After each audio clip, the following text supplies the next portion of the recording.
firme cimiento se ha dado a la fe de Dios en su eterna palabra de amor. Con el propósito de compartir con usted las inmutables verdades de la palabra de Dios, presentamos A Través de la Biblia, un estudio detallado y sistemático de toda la Biblia que le ayudará a conocer lo que Dios ha revelado para nuestro provecho espiritual.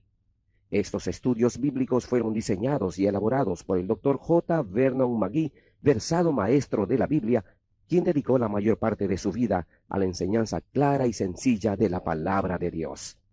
Acompáñenos, pues, mientras avanzamos en nuestro recorrido a través de la Biblia. Cuán firme cimiento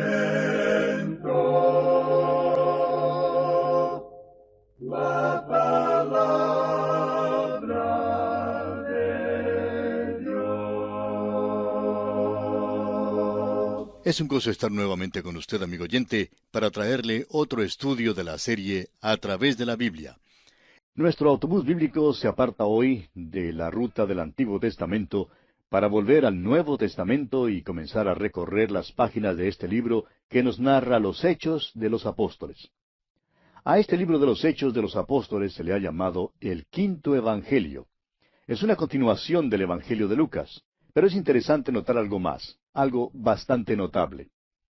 Veamos el último hecho que se registra en cuanto a Jesús en cada uno de los evangelios. Primero, en el Evangelio según San Mateo, notaremos que el último hecho que se registra en cuanto a Jesús es su resurrección. La resurrección también se registra en Hechos capítulo 1. En segundo lugar, vemos que en el Evangelio según San Marcos, el último hecho que se registra es la ascensión de Jesús, un hecho que también aparece en el capítulo 1 de los Hechos. Luego, el Evangelio de Lucas concluye con la promesa del Padre en cuanto a la venida del Espíritu Santo, y esa promesa se halla también en Hechos capítulo 1. Por último, vemos que el último hecho que se registra en el Evangelio según San Juan es la promesa de la segunda venida de nuestro Señor. Y amigo oyente, esa promesa también se encuentra en Hechos capítulo 1. Es que parece que los 4 evangelios han sido vertidos, por así decirlo, en un embudo, y todos caen en esta botella o jarro del primer capítulo del libro de los Hechos. La gran comisión misionera que es dada en los 4 evangelios también es confirmada en los Hechos. Este libro de los Hechos suple una escalera sobre la cual podemos colocar las epístolas que lo siguen en el Nuevo Testamento. El Nuevo Testamento, sin el libro de los Hechos, quedaría con un vacío muy grande. El Dr. Howson, un erudito en estudios bíblicos, ha declarado, si se quitara el libro de los Hechos, no habría nada con qué sustituirlo. En el libro de los Hechos aparecen los principios de la Iglesia, es decir, el nacimiento de la Iglesia. Mientras que el libro de Génesis relata el origen del universo físico, el libro de los Hechos de los Apóstoles relata el origen del cuerpo espiritual, el cual es la Iglesia. Ahora, en casi todos los libros que hemos estudiado, hemos sacado del libro un versículo que expresa en forma resumida el tema del libro. En el libro de los Hechos de los Apóstoles, el versículo clave lo encontramos en el capítulo 1, versículo 8, donde dice, «Pero recibiréis poder, cuando haya venido sobre vosotros el Espíritu Santo, y me seréis testigos en Jerusalén, en toda Judea, en Samaria, y hasta lo último de la tierra». Ahora hemos dividido el libro de los Hechos de los Apóstoles conforme al versículo clave, o sea, de la manera siguiente. Primero, el Señor Jesucristo obrando mediante el Espíritu Santo a través de los apóstoles en Jerusalén, que comprenden los capítulos 1 al 7. En segundo lugar, el Señor Jesucristo obrando mediante el Espíritu Santo a través de los apóstoles en Judea y en Samaria, que comprende los capítulos 8 al 12. Y en tercero y último lugar, el Señor Jesucristo obrando mediante el Espíritu Santo a través de los apóstoles hasta lo último de la tierra, en los capítulos 13 al 28. Ahora creemos conveniente aclarar que el libro de los Hechos no se ha concluido. Simplemente termina sin una conclusión, mencionando que el apóstol Pablo está en su propia casa alquilada en Roma. no hay ningún fin formal. ¿Y sabe por qué no lo hay, amigo oyente? Porque el libro de los Hechos se está escribiendo ahora desde el cielo. Quizá el Señor tenga allí al doctor Lucas escribiendo el resto del libro de los Hechos. Quizá usted y yo estemos incluidos. Eso no lo sabemos, pero esperamos que así sea. Vamos a decir que lo que se escribe no es el libro de los Hechos, pero la Biblia misma dice que hay un libro allá arriba, en el cual se está anotando todo lo que usted y yo, amigo oyente, estamos haciendo por él. Y dice Dios que en el día final este libro será abierto. Quizá esto pueda causar alarma a algunos de nosotros. Bien, hemos dado un bosquejo algo sencillo de este libro, pero creemos que es mejor que sigamos un método sencillo en nuestro estudio. No creemos que la palabra de Dios deba ser presentada con bosquejos y estudios demasiado enredados y complicados. No pretendemos acercarnos al estudio de la Biblia desde un punto de vista filosófico de ninguna manera. Nuestro estudio es desde un punto de vista puramente práctico, histórico y bíblico. Nosotros creemos que el Espíritu de Dios puede hablar y que nos habla de aquella manera, o sea, a través de la Biblia misma. Damos gracias a Dios que recibimos tantas cartas de nuestros oyentes que representan casi todos los oficios y profesiones posibles. Recibimos cartas de profesores en las universidades y en otras escuelas, y también recibimos cartas de muchas personas que apenas pueden leer y escribir. Y todos testifican que estos estudios les son bastante comprensibles. Y por ello damos gracias y gloria al Señor. Creemos que la palabra de Dios es comprensible y que debemos hacer todo lo posible para que continúe siendo comprensible. Desafortunadamente, muchos profesores en nuestras escuelas e institutos bíblicos entienden mal las palabras de nuestro Señor. Cuando Él dice, apacienta mis ovejas, ellos lo interpretan erróneamente como si dijera, apacienta mis jirafas. Nosotros tratamos de poner las galletas en los estantes más bajos de la despensa, amigo oyente, a fin de que aún los niños puedan alcanzarlas. A propósito, hemos recibido ya algunas cartas de parte de algunos niños que indican que ellos también escuchan el programa y comprenden muy bien el estudio bíblico. Y por esto, una vez más, damos gracias a Dios. Bien, veamos ahora los distintivos del libro de los Hechos. En primer lugar, tenemos la prominencia del Señor Jesucristo. El Señor Jesucristo ya ha dejado a sus discípulos, se ha ido. Asciende al cielo, según lo relata el primer capítulo de este libro, pero todavía está obrando. Simplemente ha cambiado su posición, su situación, ha cambiado su centro de operaciones. Mientras estaba aquí en la tierra, su centro de operaciones estaba localizado en Capernaum. Ahora su centro de operaciones está a la diestra del Padre. El Señor Jesucristo, pues, tiene un lugar de gran prominencia en este libro. Él está obrando desde el lugar ventajoso del cielo mismo. En segundo lugar, tenemos la prominencia del Espíritu Santo. Cristo prometió enviar al Espíritu Santo. Esta promesa se menciona 4 veces en el Evangelio según San Juan en los capítulos 1, 7, 14 y 20. La misma promesa se da en el libro de los Hechos, capítulo 1, versículo 8. Usted y yo, amigo oyente, vivimos en la edad del Espíritu Santo. El gran hecho de esta edad es que el Espíritu Santo mora en los creyentes, es decir, en toda persona que ha aceptado personalmente como único y todo suficiente Salvador al Señor Jesucristo. Luego tenemos el poder de la Iglesia. La Iglesia tiene poder y claro que este poder es por medio de la operación del Espíritu de Dios. Aquel poder de la Iglesia primitiva no se manifiesta hoy en día en nuestras iglesias. Algunas personas dicen que por acá hay un avivamiento y que más allá hay otro avivamiento. Sin embargo, parece que no dura mucho porque después de un poco de tiempo se les acaba el avivamiento. ¿Por qué? No lo sabemos. Pero la verdad es que no hemos presenciado ningún otro avivamiento así como los que se registran en este libro de los Hechos. Luego, en cuarto lugar, tenemos la prominencia de la Iglesia visible e invisible. La Iglesia es una nueva institución y tiene sus comienzos aquí en el libro de los Hechos. En quinto lugar, tenemos la prominencia de lugares geográficos que son mencionados por nombre. Hace poco dimos un bosquejo. El libro principia en Jerusalén y termina en Roma. El célebre arqueólogo Sir William Ramsay ha verificado la exactitud de todos los lugares que son mencionados por el Dr. Lucas y los ha encontrado exactos. Tenemos en sexto lugar la prominencia dada a la gente. El doctor Lucas menciona por nombre a unas 110 personas, además de sus referencias a multitudes o grupos. Creemos que al fin del primer siglo había en el mundo millones de creyentes. La iglesia tuvo un crecimiento fenomenal durante esos primeros 200 o 300 años. Y tenemos que, en comparación a entonces, hoy en día su crecimiento se ha retardado. En séptimo lugar, tenemos la prominencia de la resurrección, el punto central de la predicación del Evangelio. La resurrección es el corazón mismo de la predicación del Evangelio. En muchas de nuestras iglesias hoy en día, solamente una vez al año se presenta un sermón en cuanto a la resurrección, y eso de costumbre en el domingo de resurrección. En algunas iglesias, si el pastor o un evangelista predica un sermón especial en cuanto a la resurrección en el mes de agosto, por ejemplo, muchos creen que algo le ha pasado al predicador. Creen que quizá el calor lo ha vuelto loco. Y hasta comentan, bueno, ¿y quién ha escuchado jamás predicar un sermón en cuanto a la resurrección en el mes de agosto? Pero en la iglesia primitiva, amigo oyente, la resurrección de Jesucristo fue el centro y el corazón mismo del mensaje. Y creemos que ningún sermón se predicó sin mencionar la resurrección. El tema del gran sermón del apóstol Pedro en el día de Pentecostés fue la resurrección de Jesucristo.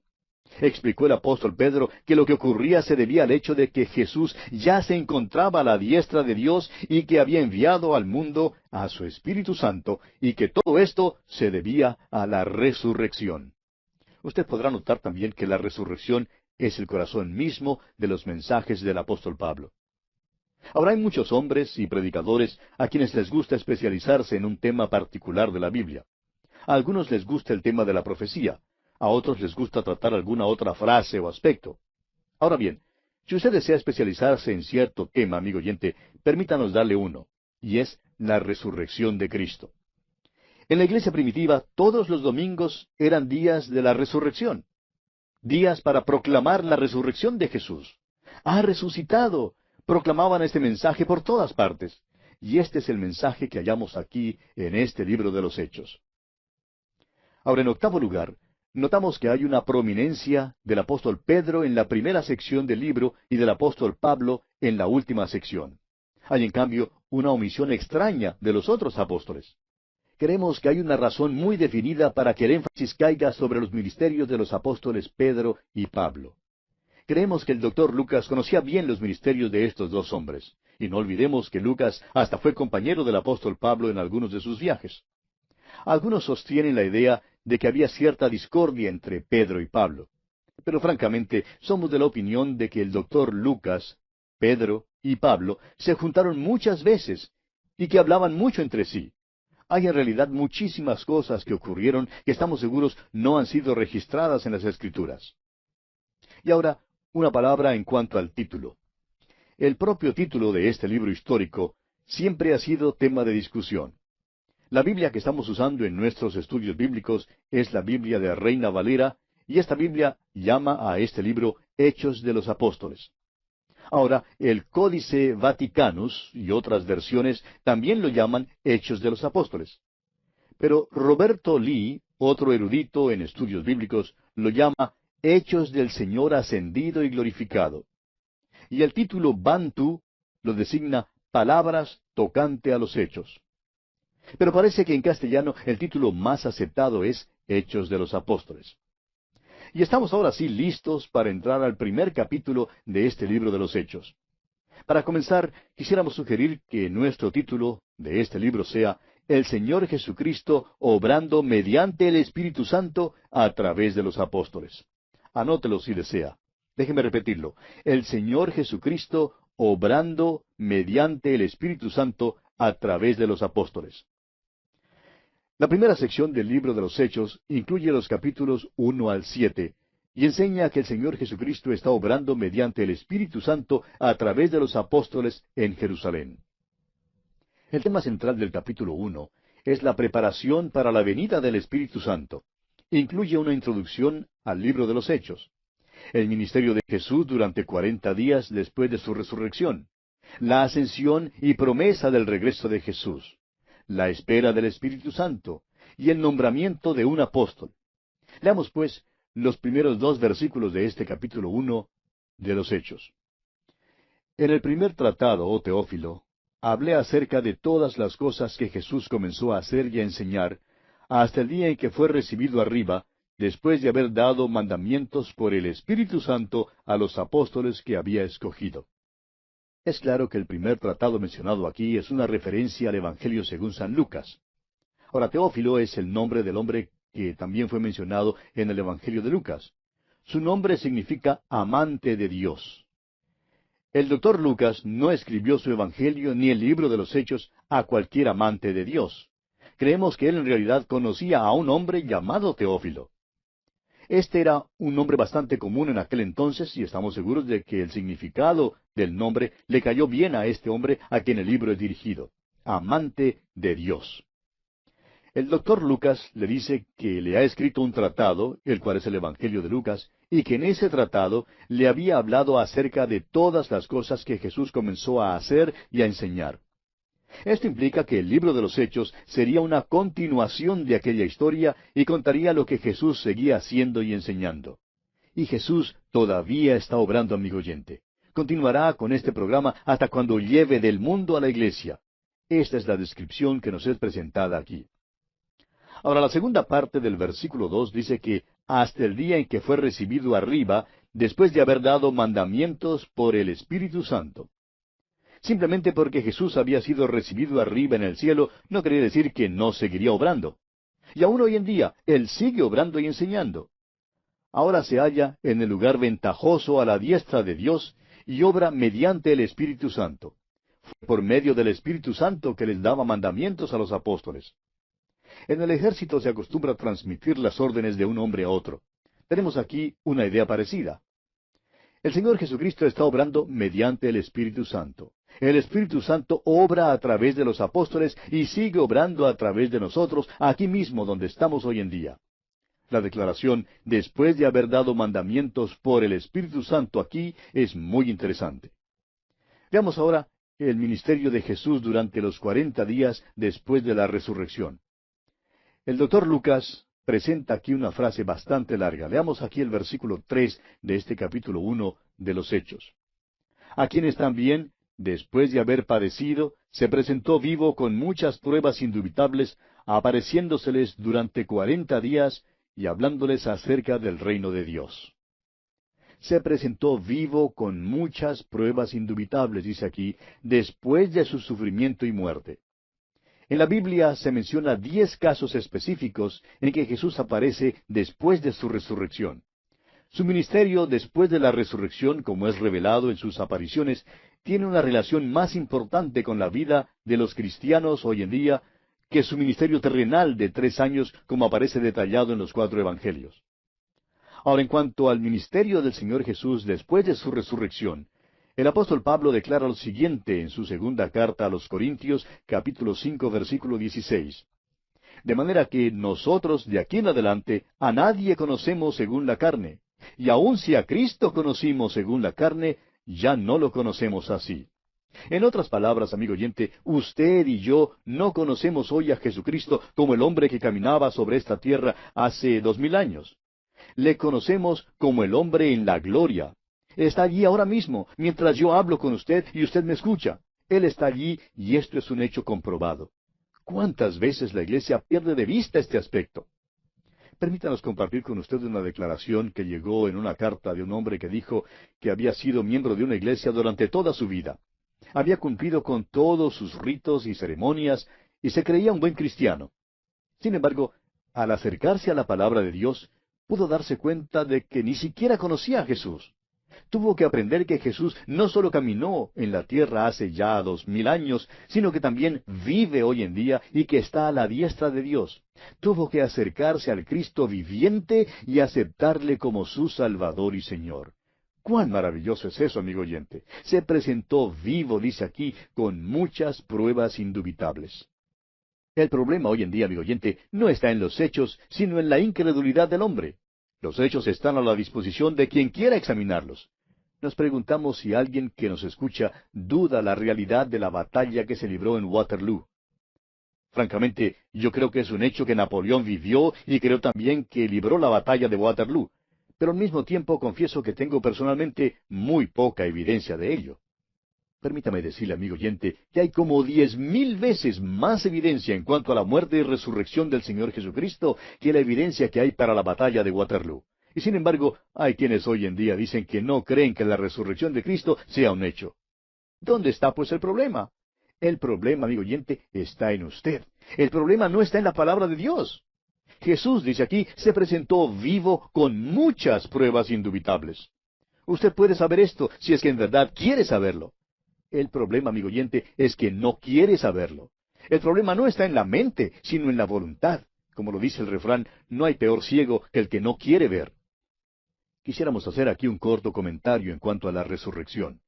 Hay un versículo que creemos ha sido torcido y retorcido hasta no comprenderse su sentido original. En el Evangelio, según San Juan capítulo 12, versículo 32, el Señor Jesucristo dijo, «Y yo, si fuere levantado de la tierra, a todos atraeré a mí mismo». Ahora, ¿cómo fue levantado? Fue levantado en su resurrección, amigo oyente. Fue levantado de los muertos. Ese es el mensaje. No importa cuánto hable usted en cuanto a Jesús, ni cuán amable diga usted que Él es. El mensaje es que Jesús ha sido levantado de los muertos, ha resucitado. El motivo por el cual más personas no son atraídas a Cristo es porque no se predica a un Cristo resucitado. El libro de los Hechos pone mucho énfasis en la resurrección de Jesucristo. Bien, amigo oyente, nuestro tiempo por hoy se ha agotado, así es que tenemos que detenernos aquí. Continuaremos, Dios mediante, en nuestro próximo programa con este estudio sobre el libro de los Hechos de los Apóstoles.